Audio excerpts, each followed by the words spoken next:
मेरी शादी को 3 साल हो चुके थे। हम एक साधारण से घर में रहते थे।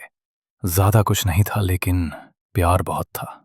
मेरी बीवी रुखसार बहुत सीधी, मासूम और शांत स्वभाव की थी। लेकिन कुछ महीने पहले सब कुछ बदलने लगा। वो अकेले में ज्यादा समय बिताने लगी।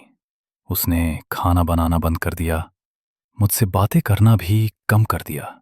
वो बस अपने कमरे में बैठकर हेडफोन लगाकर कुछ सुनती रहती थी, घंटों तक।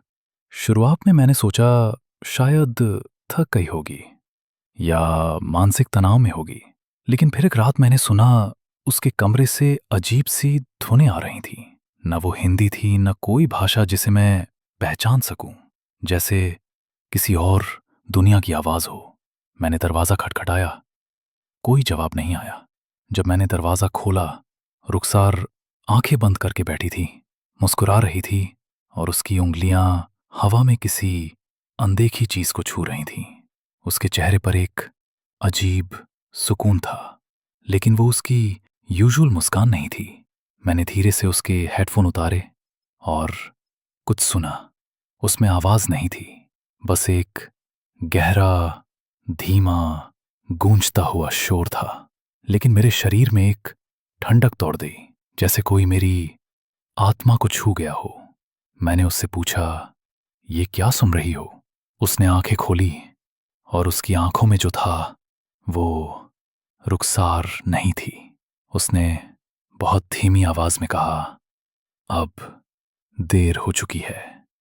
उस रात के बाद रुखसार पूरी तरह बदल गई।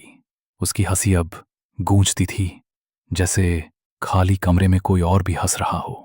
वो आईने के सामने घंटों खड़ी रहती, खुद को देखती रहती, मुस्कुराती रहती। एक दिन मैंने देखा वो अंधेरे कमरे में बैठकर एक गाना बार बार चला रही थी, लेकिन हेडफोन नहीं था, स्पीकर भी नहीं।